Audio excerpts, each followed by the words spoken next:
Hello students, आप electromagnetic induction की study कर रहे थे। इलेक्ट्रोमैग्नेटिक इंडक्शन में आपको मैंने फैराडेज लॉ बता दिए थे। फैराडे को फर्स्ट लॉ जो मैंने आपको बताया था कि जब किसी कॉइल से लिंक होने वाला फ्लक्स चेंज होता है तो उस कॉइल में ईएमएफ इंड्यूस हो जाता है। यानी किसी भी कॉइल से निकलने वाला फ्लक्स में चेंज होगा तो उसमें क्या प्रोड्यूस होगा, ईएमएफ। यदि उससे निकलने वाला फ्लक्स कांस्टेंट है तो उसमें ईएमएफ प्रोड्यूस नहीं होगा।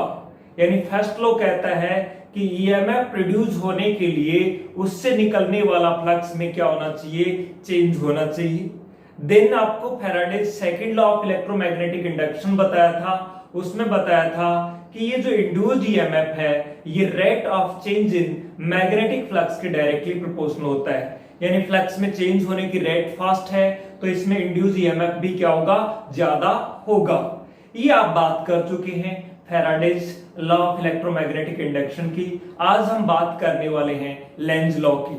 लेंज क्या कहता है? लेंज कहता है किसी भी कॉइल में प्रोड्यूस्ड ईएमएफ या करंट उन सभी कॉजेज का अपोज करता है जिसकी वजह से वो प्रोड्यूस हुआ है। यानी द इंड्यूस्ड ईएमएफ और current oppose all the causes due to which it produced.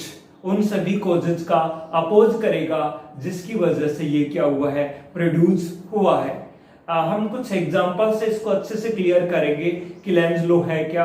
Firstly हम इसका स्टेटमेंट लिख लेते हैं। यानी लेंज लॉ, टॉपिक का नाम है आपका लेंज लॉ।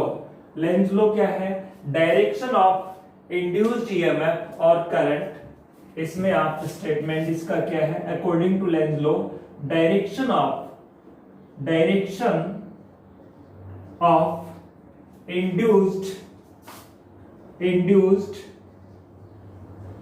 ईएमएफ या करंट भी हो सकता है, ईएमएफ और करंट अपोज ऑल कॉजेज, उन सभी कॉजेज का अपोज करती है ड्यू टू विच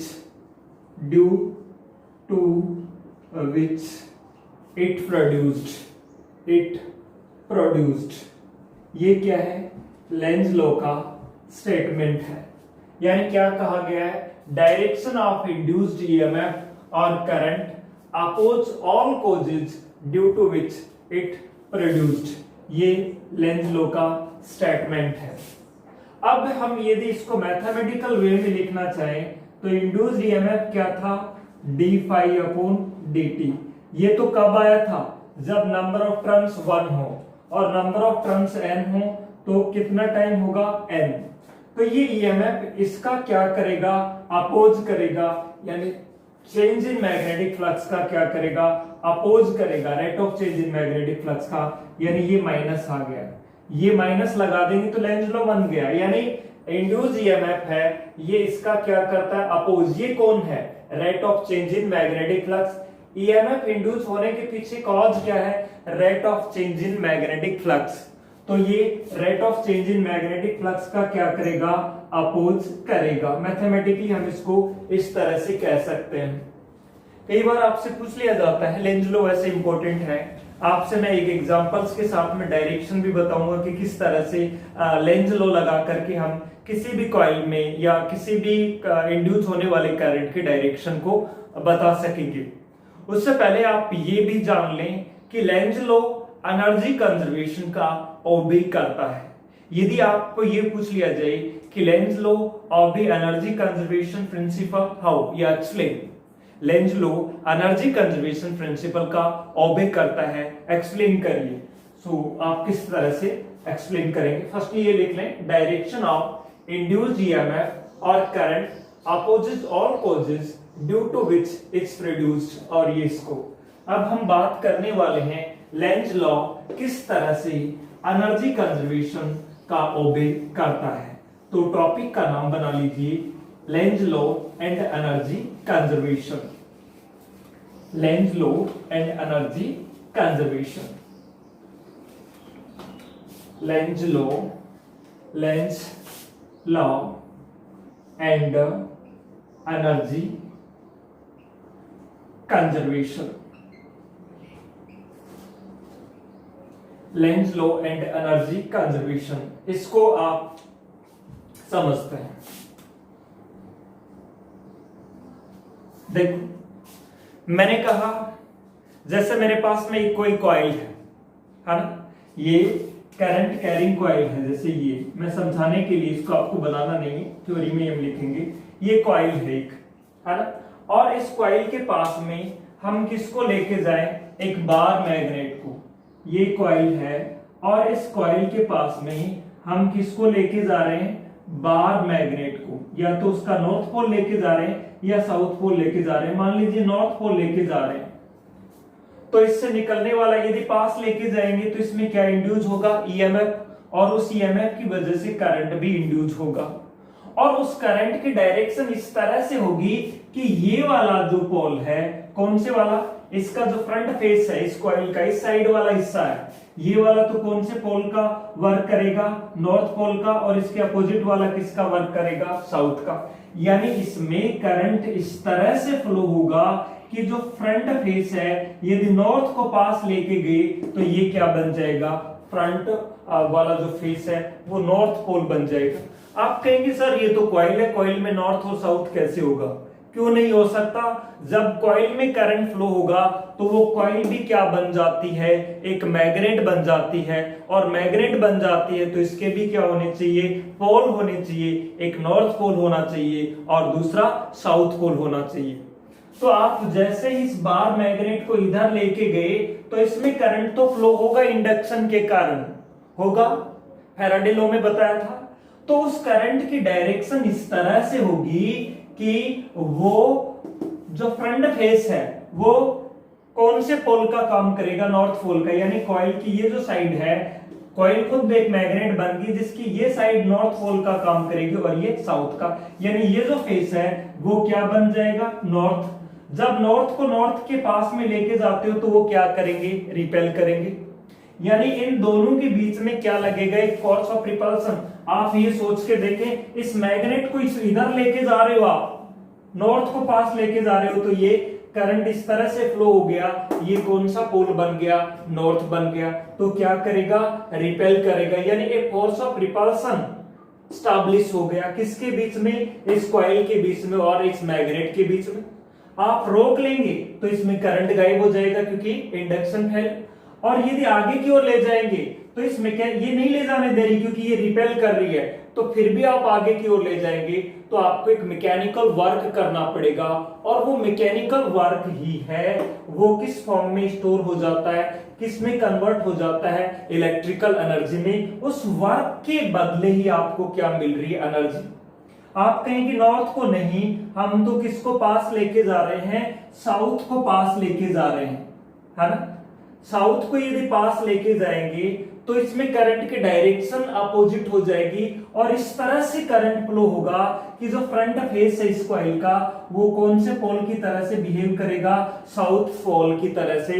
यानी वो नहीं चाहेगा कि यहाँ आप इसको पास में लेके जाए, क्योंकि पास में लेके जाने पर फ्लक्स में चेंज होगा और फ्लक्स में चेंज होने का ये क्या करेगी, अपोज करेगी। तो इसको कौन से पोल का काम करना पड़ेगा अपोज करने के लिए, साउथ का, क्योंकि साउथ साउथ क्या होते हैं, रिपेल। अगेन एक फोर्स ऑफ रिपल्सन एस्टैब्लिश हो जाएगा किसके बीच में, कॉइल के और बार मैग्नेट के बीच में। फिर भी आपको पास ले जाने के लिए क्या करना पड़ेगा, वर्क। यानी कहने का मतलब सीधा सा ये है, किसी भी कॉइल के पास में या तो बार मैग्नेट के नॉर्थ पोल को ले जाओ चाहे साउथ पोल को ले जाओ, साउथ पोल को ले जाओगे तो कॉइल का फ्रंट फेस है वो साउथ पोल का काम करेगा, और यदि नॉर्थ को पास में लेके जाओगे तो कॉइल का फ्रंट फेस है और वो नॉर्थ पोल का काम करेगा। यानी हर हाल में वो कॉइल है वो बार मैग्नेट को रिपेल करेगी पास में ले जाने पर, और रिपेल करेगी। फिर भी आप पास में लेके जाना चाहते हो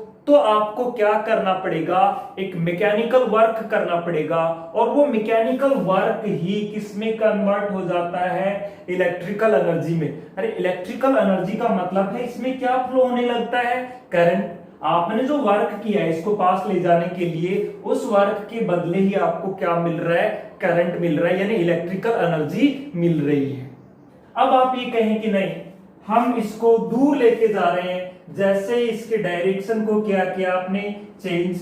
दूर लेके जाओगे तो ये दूर ले जाने का भी अपोज करेगा, यानी इसमें करंट इस तरह से फ्लो होगा कि फ्रंट फेस है वो साउथ को दूर लेके जा रहे हो तो कौन से पोल का काम करेगा, नॉर्थ का।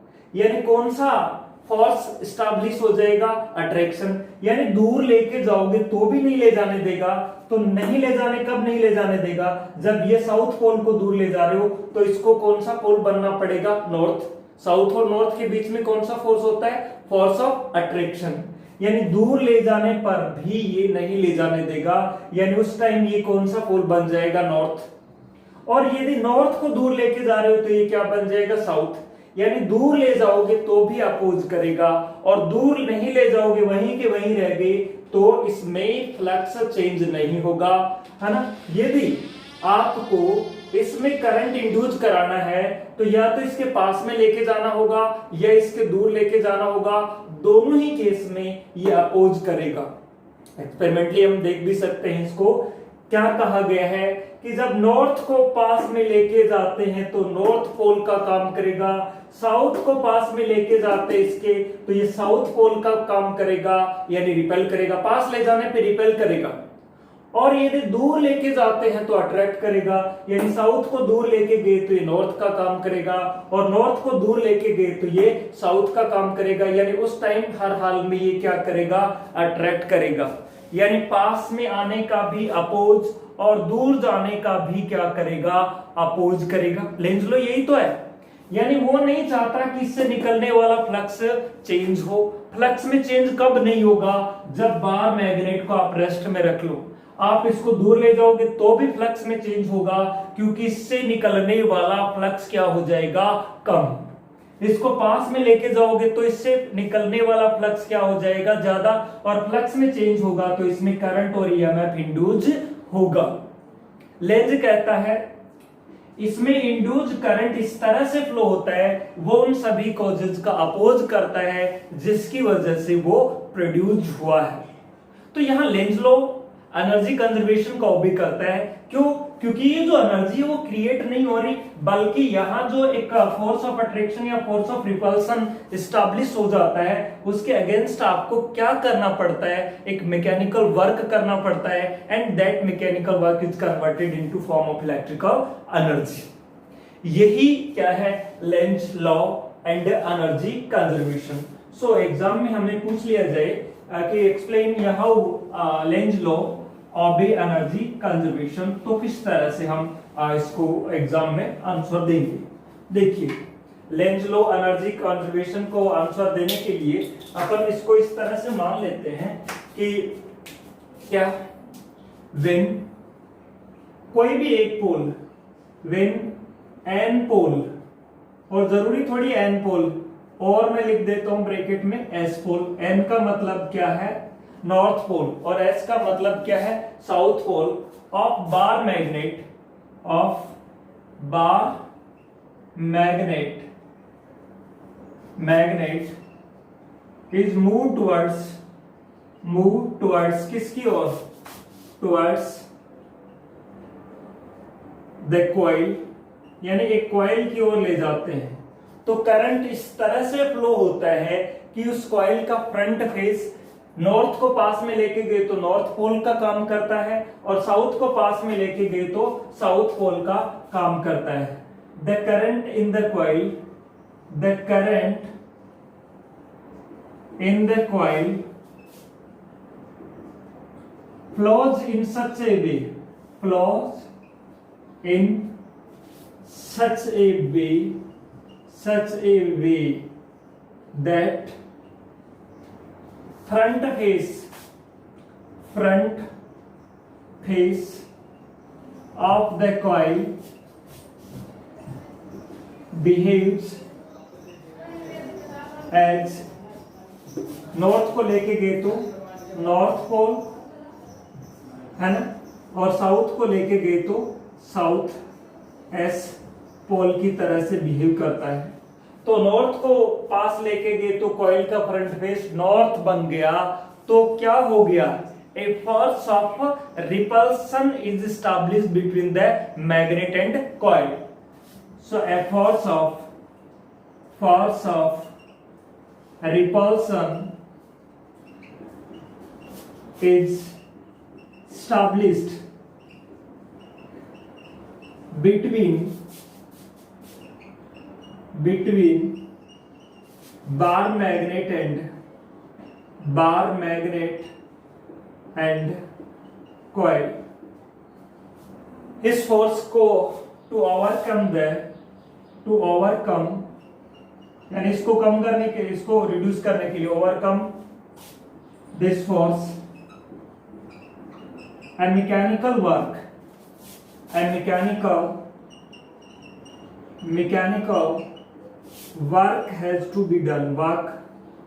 has to be done. है ना? This mechanical work is converted. This mechanical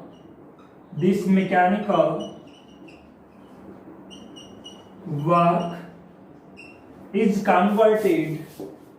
is converted into electrical energy. अब देखिए वो बात भी आप लिखना चाहिए, यदि हम मूव अवे करते हैं, है ना, दूर लेके जाते हैं, तो क्या होगा? तो उल्टा हो जाएगा। नॉर्थ को दूर लेके जा रहे हैं तो वो फ्रंट फेस किसका काम करेगा? साउथ का। और साउथ को दूर लेके जा रहे हैं तो किसका काम करेगा? नॉर्थ का। तो दूर ले जाने का पर क्या हो जाएगा? ए फोर्स ऑफ अट्रैक्शन। और फिर भी आप दूर ले जाना चाह रहे हैं तो फोर्स ऑफ अट्रैक्शन को ओवरकम करने के लिए अगेन आपको क्या करना पड़ेगा? मैकेनिकल वर्क करना पड़ेगा। अदरवाइज यहाँ सफिशिएंट है इतना लिखने। हर तो लिखेंगे if we move away the बार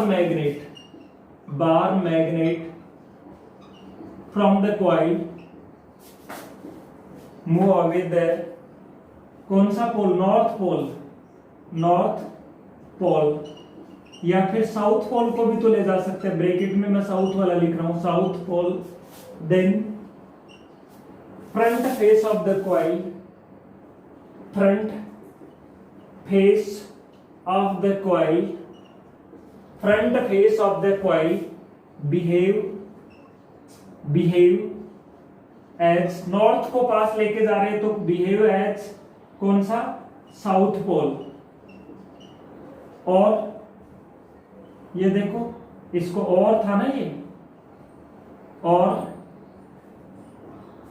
कौन सा पोल? यदि नॉर्थ को लेके जा रहे तो साउथ पोल की तरह से बिहेव, और साउथ को लेके जा रहे थे तो नॉर्थ पोल की तरह से बिहेव करेगा। सो हेंस से फोर्स ऑफ, कौन सा फोर्स? अट्रैक्ट करना शुरू करेगी, यानी दूर ले जाने का भी क्या करेगी? वो अपोज करेगी। तो आगे क्या लिखेंगे? Hence a force of attraction, hence ये यहां लिखने के बाद में लिखा है front face of the coil behave as S pole, और ब्रैकेट में लिखा है एन पोल। हेंस एक फोर्स ऑफ, कैसा फोर्स? अट्रैक्शन। अब की बार वो दूर ले जाने का भी अपोज करेगी। Attraction is established between magnet and coil, to overcome this force, mechanical work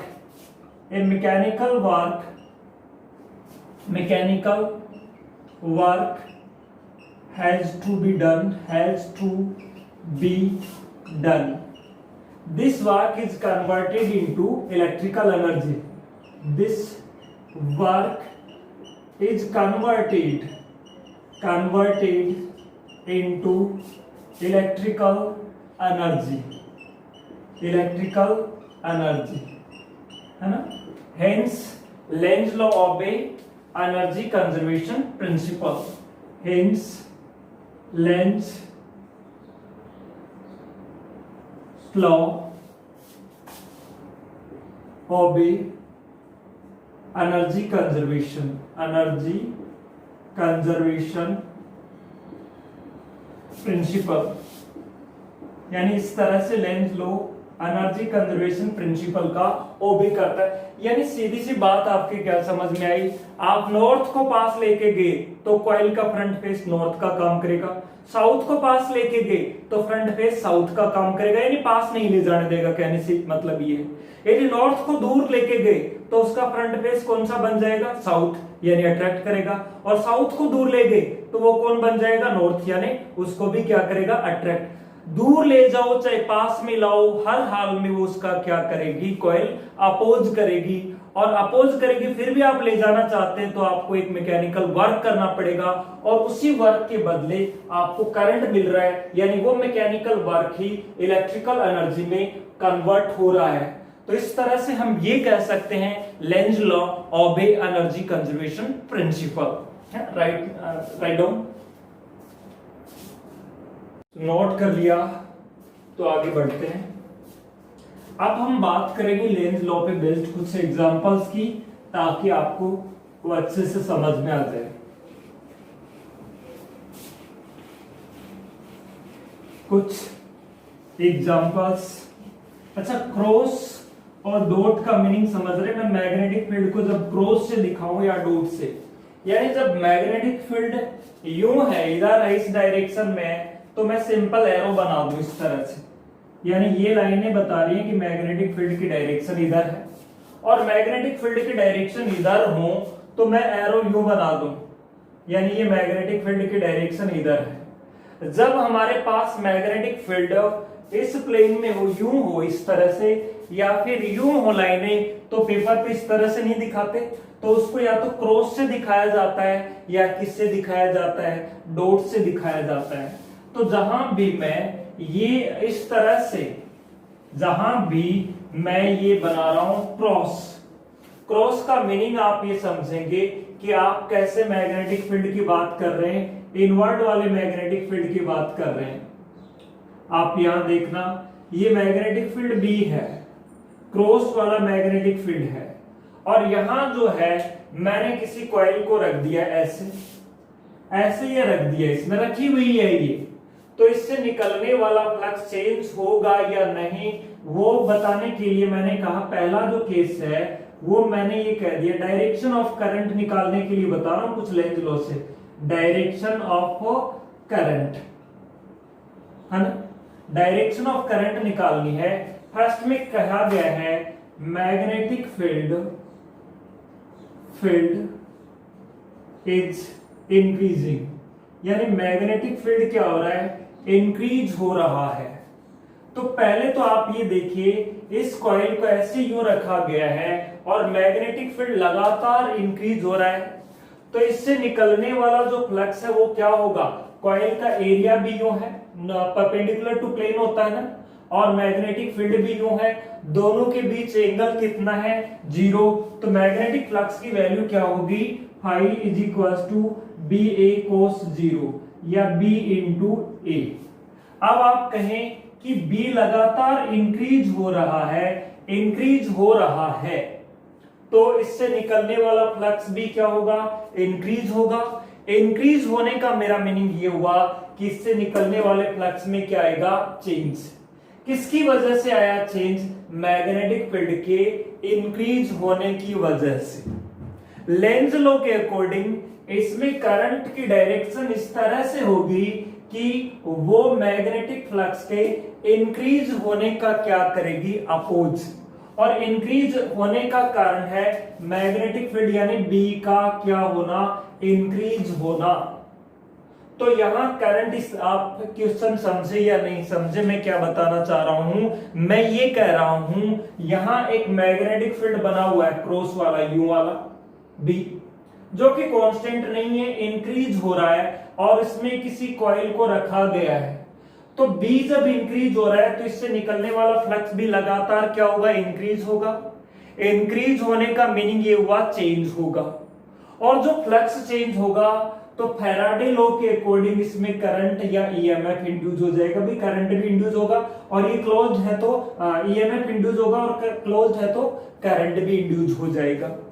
अब करंट की जो डायरेक्शन है उसको हम लेंज लॉ से बता सकते हैं। करंट इस तरह से फ्लो करेगा, वो उन सभी कॉजेज का अपोज करेगा जिसकी वजह से वो प्रोड्यूस हुआ है। कौन है जड़ इसके प्रोड्यूस होने की? Magnetic field. और मैग्नेटिक फील्ड का भी क्या होना? इंक्रीज होना। तो इसमें करंट इस तरह से फ्लो होगा, मैग्नेटिक फील्ड के इंक्रीज होने का अपोज करेगा। मैग्नेटिक फील्ड कौन सी डायरेक्शन में बना हुआ है? इनवर्ड डायरेक्शन में बना हुआ है, और उसका अपोज करने का मतलब है उसके अपोजिट डायरेक्शन में, यानी उसको क्या करना? कम करना है। मैग्नेटिक फील्ड इंक्रीज हो रहा है तो उसको क्या करना है? डिक्रीज होना, डिक्रीज करेगा। और डिक्रीज करने के लिए जो ऑलरेडी मैग्नेटिक फील्ड बना हुआ है उसके कौन से डायरेक्शन में मैग्नेटिक फील्ड बनाएगा? अपोजिट डायरेक्शन में। भाई इंक्रीज करना है, इंक्रीज हो रहा है तो उसका क्या करेगा? अपोज करेगा।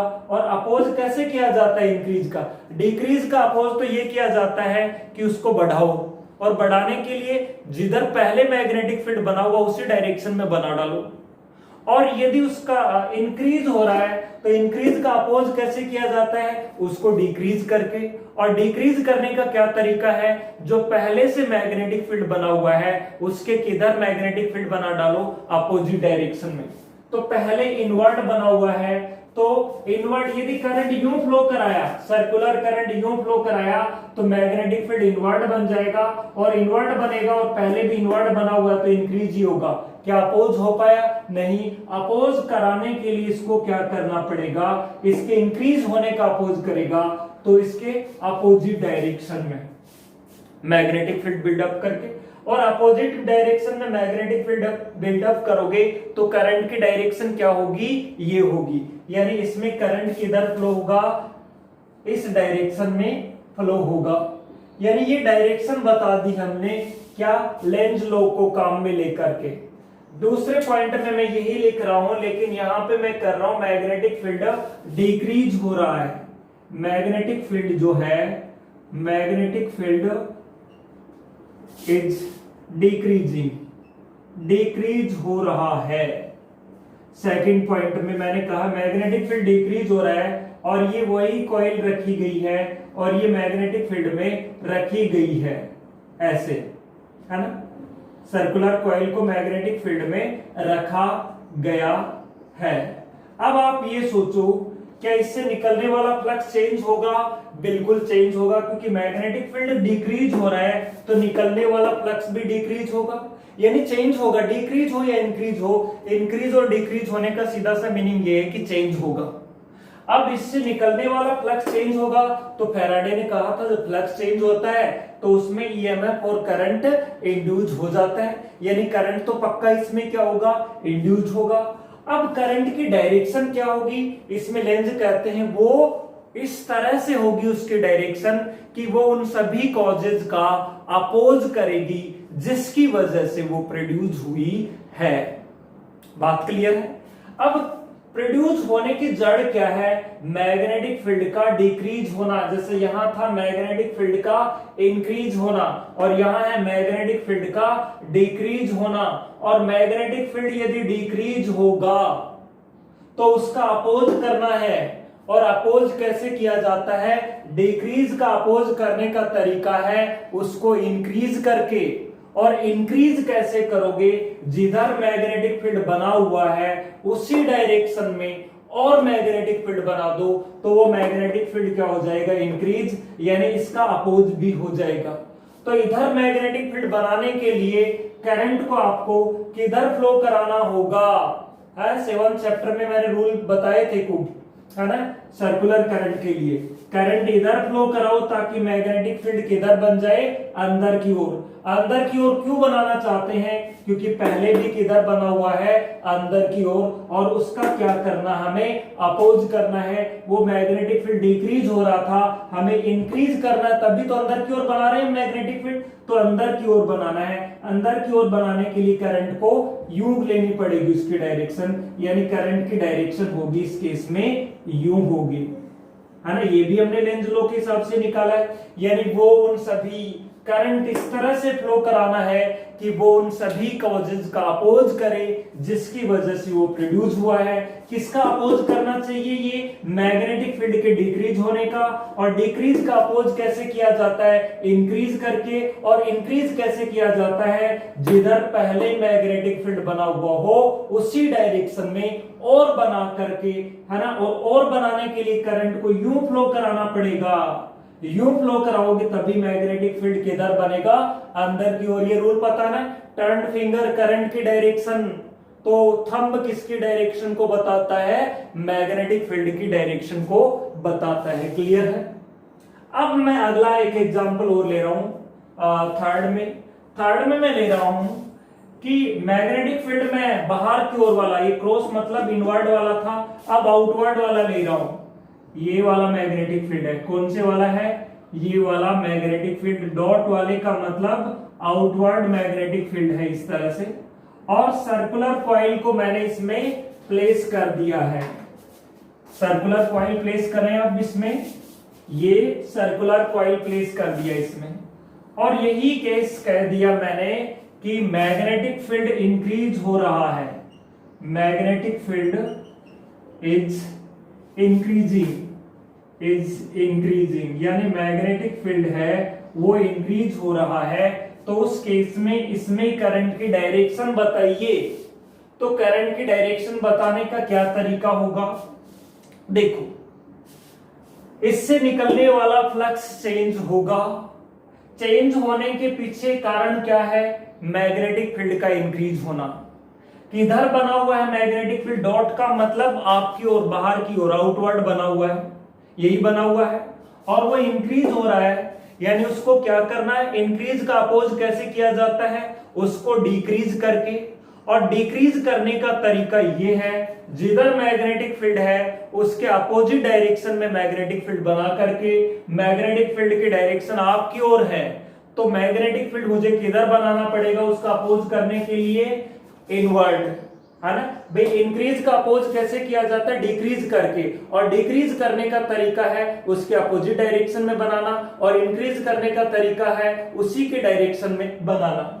तो देखो, मुझे डिक्रीज करना है तो यूं करंट फ्लो कराऊंगा तो मैग्नेटिक फील्ड पहले भी बाहर की ओर है और अब भी बाहर की ओर। मुझे तो डिक्रीज करना है उसको, इंक्रीज हो रहा है वो। तो डिक्रीज करने के लिए मैं इसके जस्ट अपोजिट डायरेक्शन में मैग्नेटिक फील्ड बना दूंगा। अब यूं करंट फ्लो कराऊंगा तो कौन सी डायरेक्शन में बनेगा? अपोजिट डायरेक्शन में, इधर। तो ये करंट की जो डायरेक्शन है वो हो जाएगी ये, इसके अपोजिट आ रही है ना। अब देखो, इसी तरह से फोर्थ एग्जांपल आप समझ गए होंगे हम क्या लेना चाह रहे हैं। यहाँ पे मैग्नेटिक फील्ड डिक्रीज हो रहा है, ये वाला डॉट वाला। मैग्नेटिक फील्ड इज डिक्रीजिंग, यानी लगातार मैग्नेटिक फील्ड क्या हो रहा है? डिक्रीज हो रहा है। और डिक्रीज हो रहा है ये कॉइल, है ना, सर्कुलर कॉइल, और यह मैग्नेटिक फील्ड है ना। और ये लगातार डिक्रीज हो रहा है, तो इससे निकलने वाला फ्लक्स भी डिक्रीज होगा, यानी फ्लक्स में चेंज होगा। और फैराडे के अकॉर्डिंग फ्लक्स में चेंज होगा तो ईएमएफ और करंट इंड्यूस होगा। और लेंज के अकॉर्डिंग वो करंट उन सभी कॉजेज का अपोज करेगा जिसकी वजह से वो इंड्यूस हुआ है। किसकी वजह से इंड्यूस हुआ है? मैग्नेटिक फील्ड के डिक्रीज होने की वजह से। तो मैग्नेटिक फील्ड को डिक्रीज का अपोज करना है, यानी क्या करके? इंक्रीज करना है उसको। और इंक्रीज करने के लिए मैग्नेटिक फील्ड को उसी डायरेक्शन में बनाना है जिस डायरेक्शन में पहले से मैग्नेटिक फील्ड बना हुआ है। कौन सी डायरेक्शन में बना हुआ है? बाहर की ओर। बाहर की ओर ही बनाना है। बाहर की ओर बनाने के लिए करंट को यूं फ्लो कराना पड़ेगा, यूं, है ना। थंब टर्न फिंगर करंट की डायरेक्शन में, थंब मैग्नेटिक फील्ड की डायरेक्शन में। तो करंट की डायरेक्शन किधर होगी? यूं होगी ये।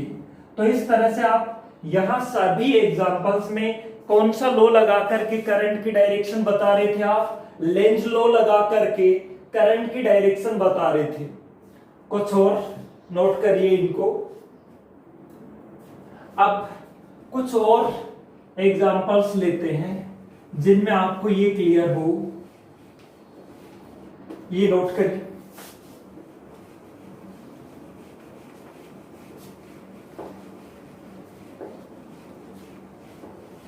जिसमें ये क्लियर हो। और डायरेक्शन, सबसे पहले मैंने ये कहा ऐसे एक करंट कैरिंग वायर है, 4 एग्जांपल्स हो गए, जैसे 5th एग्जांपल में मैंने ऐसे लिया, एक करंट कैरिंग वायर है ना, ये ऐसे, इसमें करंट फ्लो हो रहा है, हमें नहीं पता कहां से आया है कहां से जा रहा है, करंट कैरिंग वायर है, नहीं करंट फ्लो हो रहा है। कहीं आप सोच रहे हो सर सर्किट में कनेक्ट ही नहीं है, करंट कहां से आएगा, ये बैटरी लगी हुई होगी कहीं से भी, लेकिन फिलहाल ये करंट कैरिंग है क्योंकि इस पे लिखा हुआ आई, और यहां रख दिया इस तरह से। देखो ये इस तरह से माने ये वायर है ऐसे, और इसके साथ में ऐसे रखा हुआ है ये लूप ऐसे रखा हुआ है, और ये कह दिया कि इस वायर का जो करंट है, 5वां है ना, 5th है, करंट इज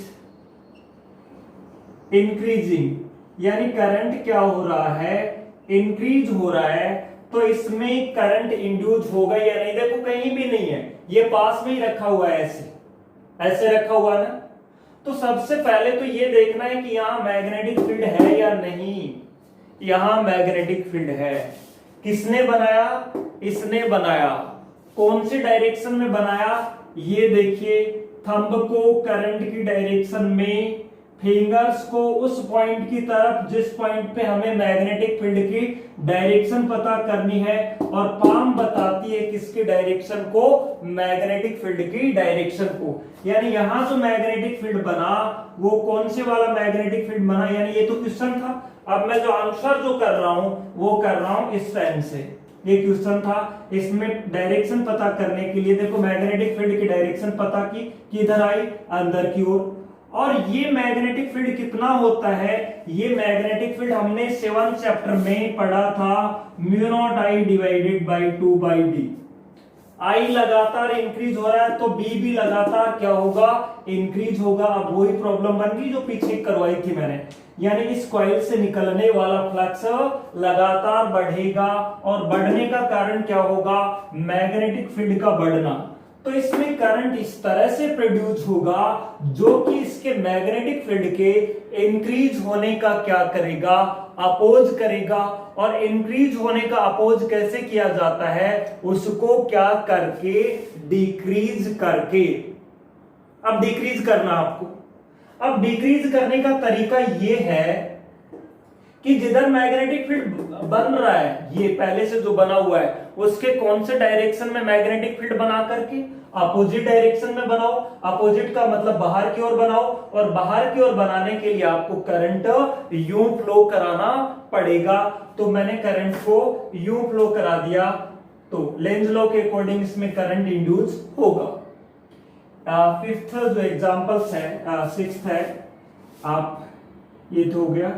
6th एग्जांपल हम ले लेते हैं, ये करंट है और करंट कैरिंग वायर है, आई करंट फ्लो हो रहा है और करंट डिक्रीज हो रहा है, उसका तो समझ ही गए, जिसका जस्ट अपोजिट हो जाएगा। करंट इज इंक्रीजिंग वाला ही केस ऐसा।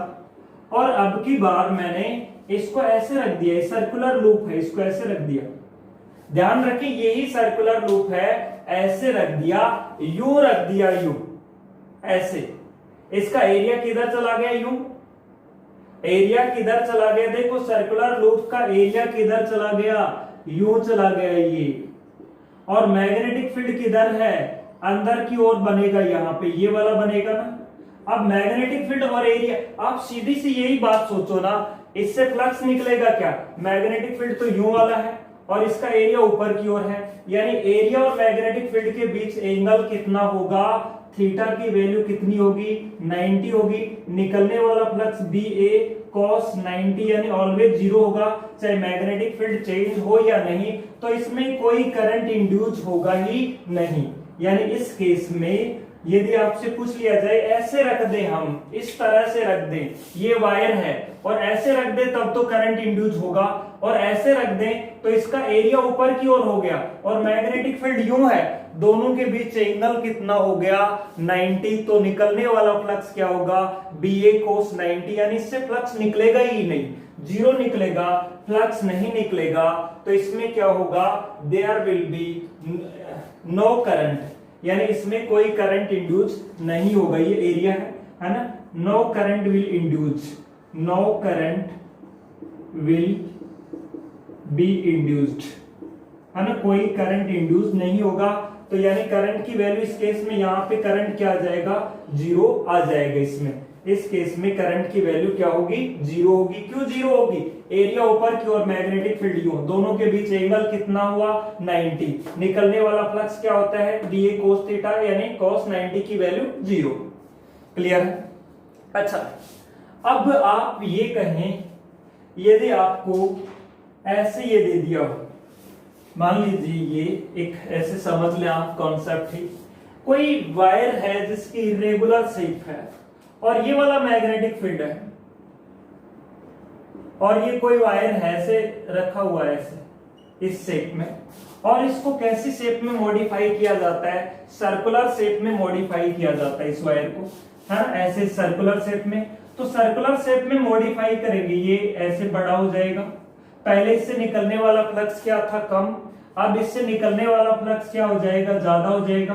तो फ्लक्स ज्यादा हो जाएगा तो वो किसका अपोज करेगा, पहले से जो मैग्नेटिक फील्ड है उसका अपोज करेगा, ताकि फ्लक्स क्या हो, कम। तो इसका अपोज करते हुए ये बढ़ रहा है तो इसको क्या करेगा, डिक्रीज करेगा, और इसके अपोजिट डायरेक्शन में मैग्नेटिक फील्ड बना के। तो इस तरह से हम क्या निकाल सकते हैं, लेंज लॉ को काम में लेते हुए किसी भी कॉइल में हम करंट की डायरेक्शन को निकाल सकते हैं, और फैराडे लॉ से ये भी बता सकते हैं कि उससे करंट इंड्यूस होगा या नहीं होगा। करंट इंड्यूस होने के लिए उससे निकलने वाले फ्लक्स का चेंज होना जरूरी है ना। तो इस तरह से ये नोट कर लो, फिर अपन बात करते हैं नेक्स्ट न्यूमेरिकल की। ये नोट कर लिया आपने, तो अब इसको, हाँ, न्यूमेरिकल से पहले इसकी थ्योरी और पढ़ लेते हैं, थ्योरी और बता देता हूं थोड़ी, फिर न्यूमेरिकल करते हैं। देखो, इंड्यूस्ड ईएमएफ का बार बार डिस्कशन हो रहा है, इंड्यूस्ड करंट का हो रहा है, और मैं एक, जहां चार्ज होता है, जहां इंड्यूस्ड करंट होता है वहां बिल्कुल चार्ज भी होता होगा, यानी चार्ज भी क्या हो रहा होगा, इंड्यूस्ड हो रहा होगा। तो हम अब ये जो टॉपिक है इसको नाम दे रहे हैं induced EMF, induced current and induced charge. Induction के कारण जो ईएमएफ इंड्यूस हुआ है उसको हम बोल रहे हैं इंड्यूस ईएमएफ। और ईएमएफ है तो क्या हो सकता है, करंट भी हो सकता है सर्किट को क्लोज करते ही, और करंट है तो पक्का क्या होगा, चार्ज भी। ईएमएफ चार्ज के कारण ही तो होता होगा, इंड्यूस्ड चार्ज।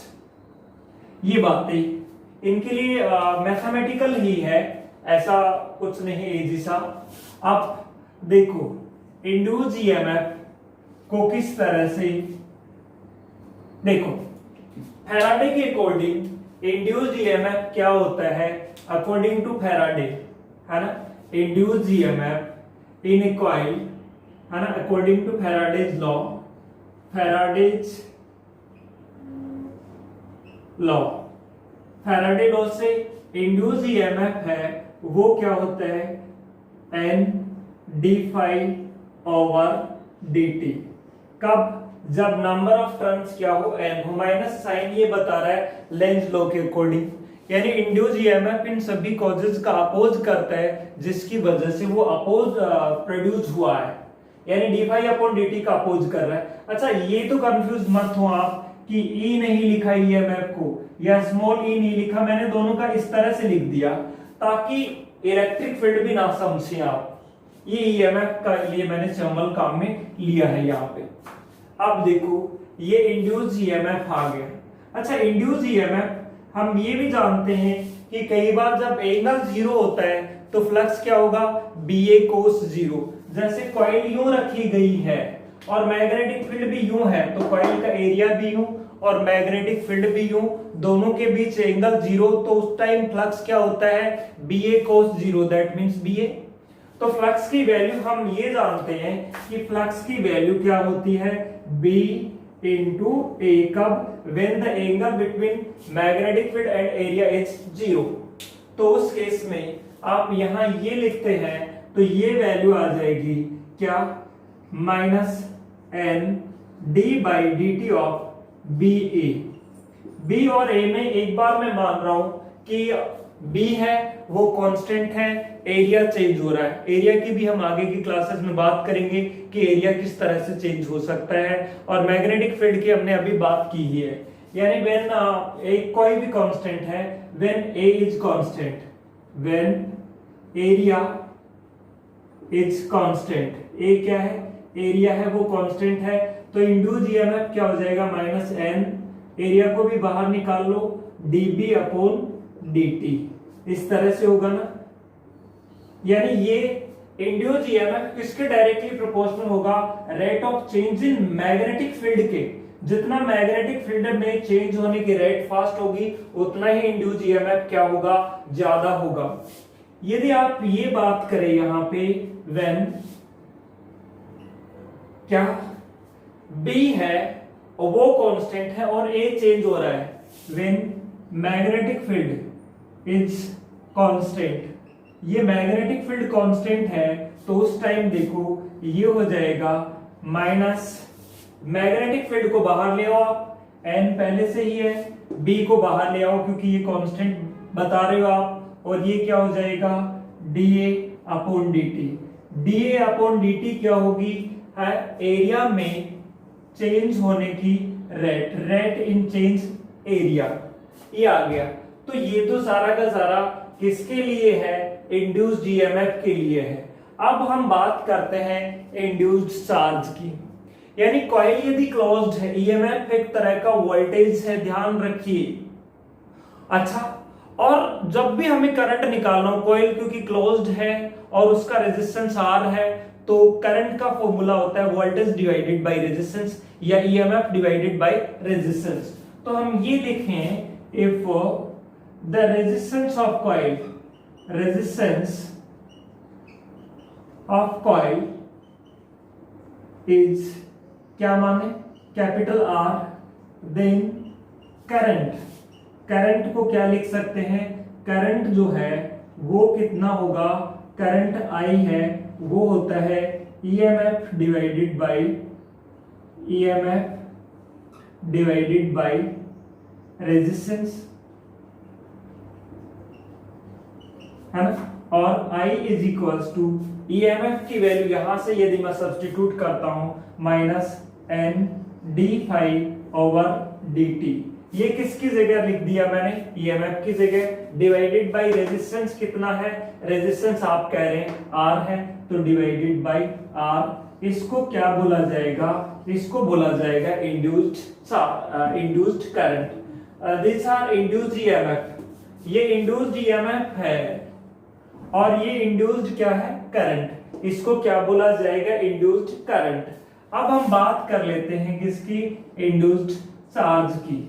इंड्यूस्ड चार्ज की बात करने के लिए देखो, करंट और चार्ज में रिलेशन है, I is equal to Q upon T. Current होता है वो होता है चार्ज अपॉन टाइम, या इंस्टेंटेनियस के लिए आप लिखते थे I is equal to D Q over D T. Clear, तो मैंने ये लिख दिया करंट के लिए। करंट का देखो फॉर्मूला क्या होता है, करंट, इंड्यूस्ड करंट निकालने के लिए इंड्यूस्ड करंट कैलकुलेट करना चाहते हैं आप, और करंट का फॉर्मूला आपके पास ये है क्या, ये इधर स्पेस का मतलब I इज इक्वल्स टू क्या लिख सकते हैं आप, I is equals to D Q over D T लिख सकते हैं। तो ये वैल्यू देखो, ये इसकी जगह पे मैं क्या सब्स्टिट्यूट कर दूं, D Q over D T is equals to minus N D five over D T, D phi upon D T आ गया। ये मैंने कुछ नहीं किया, इस I की जगह पे मैंने क्या रखा है, D Q upon D T रखा है ना। ये हम क्या निकालने के लिए कर रहे हैं, इंड्यूस्ड चार्ज निकालने के लिए कर रहे हैं, है ना। तो ये लिख दिया ये। अब यहां डी क्यू चाहिए हमें, तो डी क्यू क्या हो जाएगा, माइनस एन, है ना, minus N D five over D T into D T. और ये डी टी से क्या कैंसिल हो जाएगा, डी टी कैंसिल हो जाएगा। आपके पास ये बचेगा D Q is equal to minus N into D five. ये नोट कर लो आप, ये इस साइड वाला नोट कर लो, मैं इधर से इक्वेशन को उठा के याद रख रहा हूं। अब देखो ये जो वैल्यू है आपके पास में, उधर से जो आई है वो वैल्यू आई है क्या, minus D Q is equal to minus N D five. आपको टोटल चार्ज निकालना है, तो टोटल चार्ज के लिए क्या करेंगे आप, इंटीग्रेशन करेंगे। क्लियर है? So taking integration on both side, यहां ही मैं ये जो ऑपरेशन लगा रहा हूं, taking integration on both sides, यानी दोनों साइड इंटीग्रेशन करेंगे, तो ये तो देखो D Q is equals to minus N D five, और डी क्यू का क्या हो जाता है, Q is equals to minus N D five. Flux मान लो कहां से कहां के बीच में चेंज हो रहा है, फाइव वन से फाइव टू के बीच में चेंज हो रहा है। तो यहाँ फाइव की लिमिट क्या हो जाएगी, वेरिएबल फ्लक्स ही तो है, या फाइव क्या है, फ्लक्स है। तो हम यहाँ ये ऑपरेशन लगा दें क्या, if the flux is changing from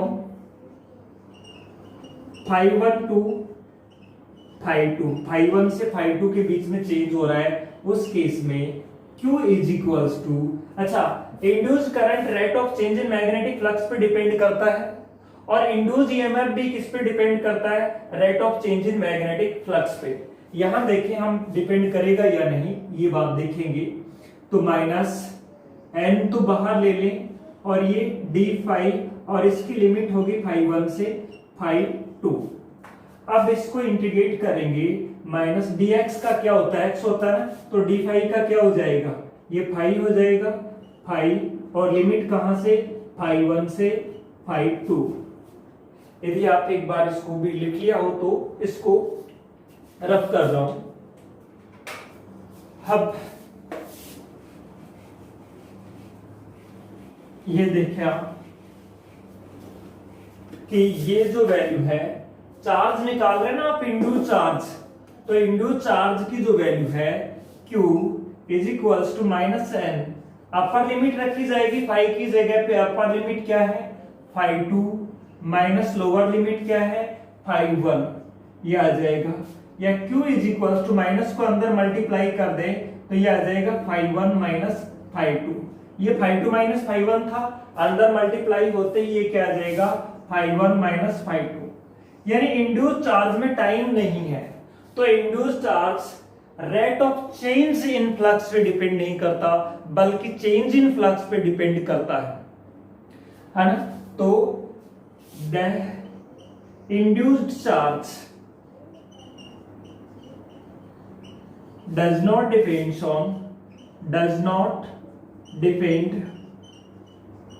on the rate of change in magnetic flux, तो किस पे डिपेंड करता है, it depends on change in flux.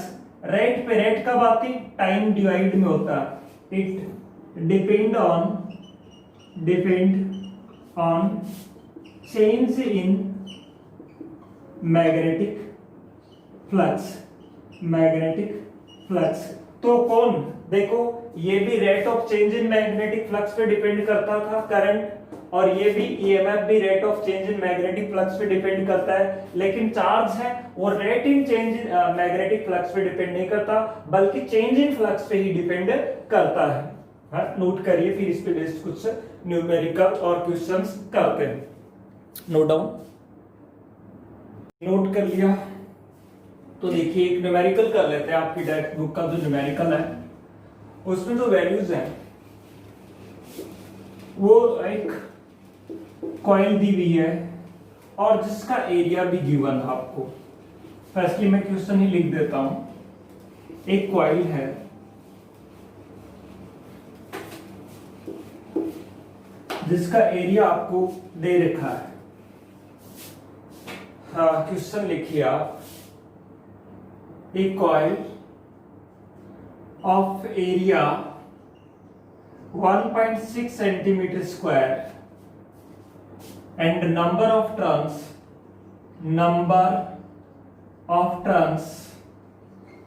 50 is placed in a magnetic field of 1.8 Tesla in 0.3 second. इतने time में रखी जाती है वो, है ना। पहले कैसे मैग्नेटिक फील्ड में थी, 0 टेस्ला के में होगी, क्योंकि बाहर थी, बाद में रखी जाती है तो ये मैग्नेटिक फील्ड होगा। पहले उससे कोई फ्लक्स नहीं निकल रहा होगा, अब इतना निकलेगा ये, है ना, इतना सेकंड में रखी गई है उसको। फिर आपसे ये कहा गया है कि उस कॉइल में इंड्यूस होने वाला क्या निकालिए, चार्ज निकालिए, है ना। ये area in such a way that the plane of the coil is making is perpendicular to the magnetic field।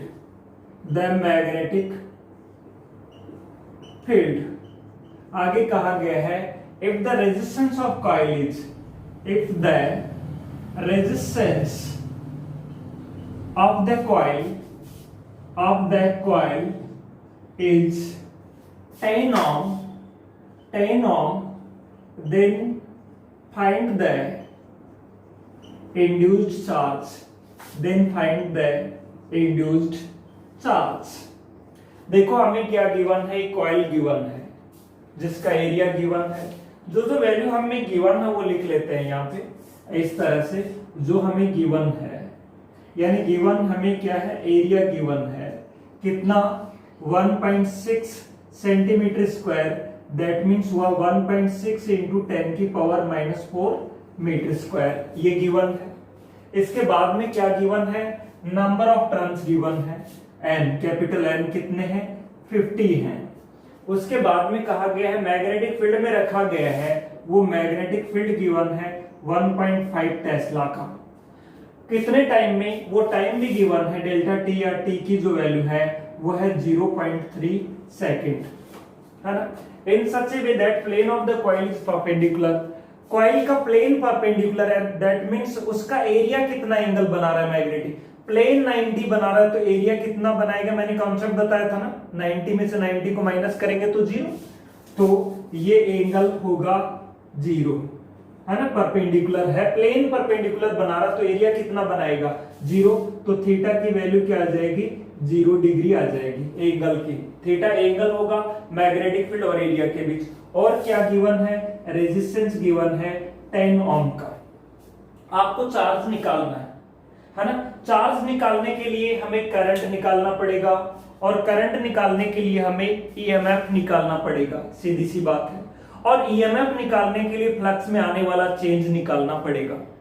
अब आपको बता दो फ्लक्स में चेंज क्या है, जो भी फ्लक्स निकल रहा है वही इससे निकलने वाला फ्लक्स में चेंज है, क्योंकि जब बाहर रखी थी मैग्नेटिक फील्ड से तो फ्लक्स क्या था, 0, फिर रख दी इसके अंदर तो जो भी फ्लक्स निकला इससे वो सारा का सारा क्या है, चेंज इन फ्लक्स ही है। तो इससे निकलने वाला जो फ्लक्स है वो कितना होगा, फ्लक्स में जो चेंज है वो कितना आएगा, बी ए कॉस थीटा, थीटा कोस 0 की वैल्यू 1 होनी है तो b इंटू ए ही हो गया, है ना, कोस 0, तो ये हो गया b इंटू ए। b की जो वैल्यू है वो आपको गिवन है कितनी, 1.8 गिवन है, इंटू एरिया कितना है 1.6 इंटू 10 की पावर -4, तो ये जो वैल्यू है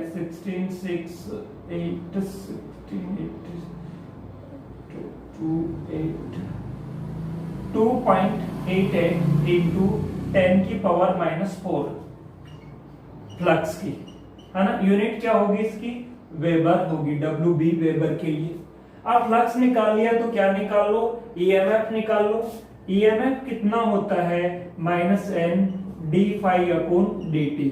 d phi क्या है, फ्लक्स में होने वाला चेंज, और dt क्या है, चेंज होने में लगा टाइम। dt टाइम की वैल्यू ये गिवन है, यानी फ्लक्स अपॉन टाइम। तो n की वैल्यू आपके पास देखो कितनी है, 50 है। फ्लक्स कितना आया है, ये आ गया 2.88 इंटू 10 की पावर -4 डिवाइडेड बाई टाइम कितना आया है, 0.3 सेकेंड। तो 0.3 सेकेंड, तो ये हो गया 9, 27, 28, 6, 18, 6, ये आ जाएगा 9, 6, है ना। तो ये आ गया आपके पास में, ये वैल्यू आ गई 96, और इसको इससे मल्टीप्लाई करेंगे तो ये आ जाएगा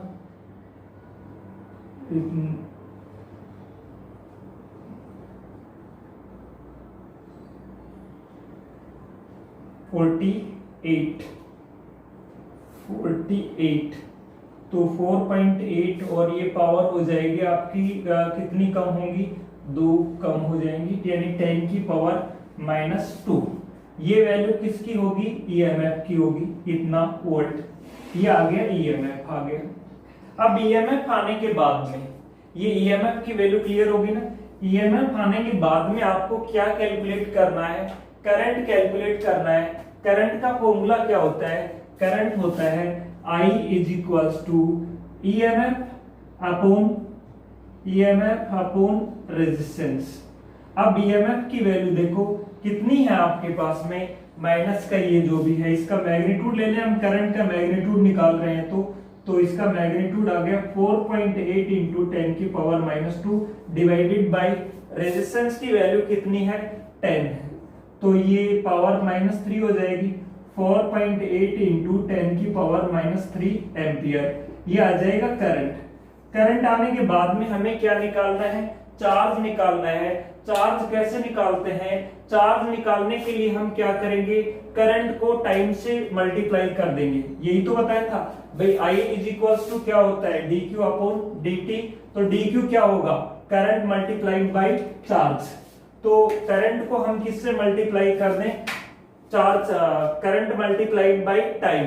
तो चार्ज निकालने के लिए करंट को हम मल्टीप्लाई कर देंगे टाइम से, और ये करंट है और ये आपके पास क्या है, टाइम है ना। तो ये आ जाएगा, इसको टाइम से 0.3 से मल्टीप्लाई कर देंगे इसको, तो ये क्या आ जाएगा, चार्ज, और यूनिट क्या लिख देंगे, कूलम। इस तरह से हम इस क्वेश्चन को सोल्व कर लेंगे। क्लियर है। अब ये क्वेश्चन सोल्व होने के बाद में बात करते हैं अपन फ्लेमिंग राइट, ये आप लिखिए। हम बात करेंगे फ्लेमिंग 7th चैप्टर में, और सीबीएसई के आरबीएसई के तो चैप्टर नंबर 7 है ना, magnetic effect of electric current में, और सीबीएसई के चैप्टर नंबर 4 में मूविंग चार्जेस में मैंने आपको ये बताया था फ्लेमिंग लेफ्ट हैंड रूल। वहां लेफ्ट हैंड रूल बताया था, यहां मैं बात कर रहा हूं राइट हैंड रूल की। ये करंट राइट हैंड रूल कब लगाया जाता है, जब इंड्यूस्ड करंट के डायरेक्शन पता करनी हो, जब करंट इंड्यूस्ड हो रहा हो और उसके डायरेक्शन पता करनी हो, तब कौन सा रूल लगाया जाता है, राइट हैंड रूल। फ्लेमिंग का कौन सा रूल, राइट हैंड रूल। और जब हमें करंट ऑलरेडी पता हो, वहां पे कौन सा रूल लगाया जाता है, लेफ्ट हैंड रूल। तो वहां उस चैप्टर में आपने फ्लेमिंग लेफ्ट हैंड रूल की बात की थी, यहां हम बात करेंगे Fleming right hand rule. Right hand rule कहता है जब कोई भी कंडक्टर मोशन में हो ना, तो आप उस मैग्नेटिक फील्ड में मोशन में हो और उसमें जो करंट प्रोड्यूस हो रहा हो, तो उस करंट की डायरेक्शन आप पता कर सकते हैं। डायरेक्शन पता करने के लिए राइट हैंड के थंब को, इंडेक्स फिंगर को और सेंट्रल फिंगर को इस तरह से स्ट्रेच करिए कि तीनों के तीनों क्या हो, म्यूचुअली परपेंडिकुलर हो। थंब को कंडक्टर की मोशन की डायरेक्शन में रखिए, इंडेक्स फिंगर को मैग्नेटिक फील्ड की डायरेक्शन में रखिए, और ये जो सेंट्रल फिंगर है ये करंट की डायरेक्शन को बताएगी। मैंने तो याद करने का यही तरीका बताया था आपको वहां भी कि C for central and C for current. तो सेंट्रल फिंगर किसकी डायरेक्शन को बताती है, करंट की डायरेक्शन को, थंब किसके डायरेक्शन में रहे, direction of motion of the conductor, और इंडेक्स फिंगर को किसके डायरेक्शन में रखें, मैग्नेटिक फील्ड की डायरेक्शन में। वहां भी ऐसा ही था, यहां भी ऐसा ही है, लेकिन वहां और यहां में जो थोड़ा अंतर है, वहां ये फोर्स ले रहे थे आप। यहाँ फोर्स और मोशन तो एक ही बात है, जिधर फोर्स लगेगा उधर ही मोशन होगी, लेकिन बात वहां भी ये थी सेंट्रल फिंगर करंट के लिए और इंडेक्स फिंगर मैग्नेटिक फील्ड के लिए। तो फर्क कहां है, वहां ये हाथ था कौन सा, लेफ्ट हैंड, और यहां बात चल रही है कौन से की, राइट हैंड की। तो फ्लेमिंग राइट हैंड रूल कहां लगाया जाता है, इंड्यूस्ड करंट की डायरेक्शन पता करने के लिए, यानी इलेक्ट्रोमैग्नेटिक इंडक्शन में हम करंट पता करने के लिए फ्लेमिंग कौन सा लगाते हैं, right hand rule. Right hand rule कहां लगाते हैं, जब इंड्यूस्ड करंट की डायरेक्शन पता करनी हो तब। तो अब हम लिख लेते हैं फ्लेमिंग राइट हैंड रूल, यानी लेफ्ट हैंड रूल नहीं है ये, कौन सा है, Fleming right hand rule. Fleming right hand rule, Fleming right hand rule, Fleming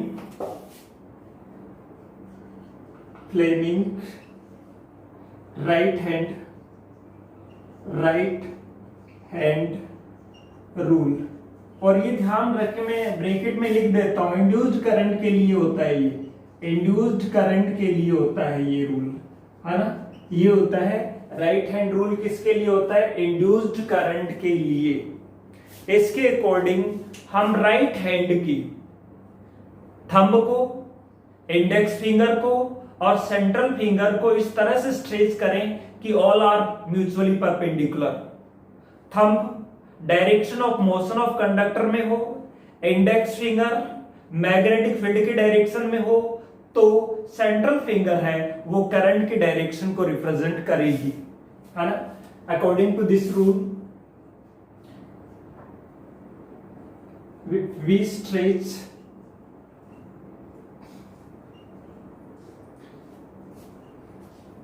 thumb, and index finger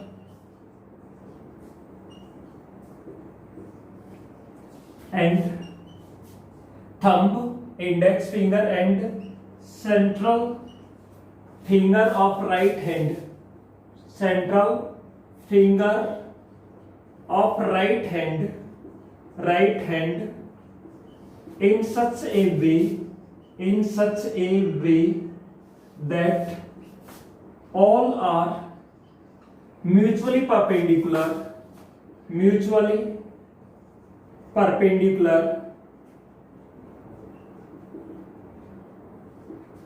if thumb represent the direction of represent the direction of motion of conductor, comma, index finger represent the direction of magnetic field,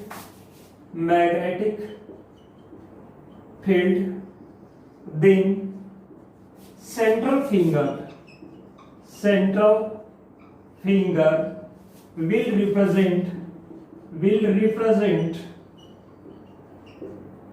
represent the direction of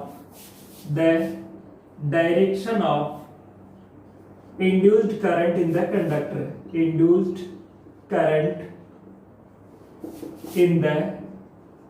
conductor, ये है Fleming का right hand rule. यानी सीधा सा कहा, thumb direction of motion of conductor, index finger magnetic field और central finger current. तो मैं शॉर्ट में यदि लिखूं इसको, यदि हम ऐसे कहना चाहें, यानी यही बात मैं यहां शॉर्ट में लिखूं, तो थंब किसकी डायरेक्शन को बता रहा है, direction of motion of conductor, है ना। इंडेक्स फिंगर जो है, इंडेक्स फिंगर किसकी डायरेक्शन में, direction of magnetic field then आपका कौन सा सेंट्रल फिंगर है, सेंट्रल फिंगर वो किसके डायरेक्शन को बताएगी, करंट की डायरेक्शन को बताएगी। कौन सा करंट, इंड्यूस्ड करंट है ना, करंट ना लिख करके आप क्या लिख सकते हैं, इंड्यूस्ड करंट।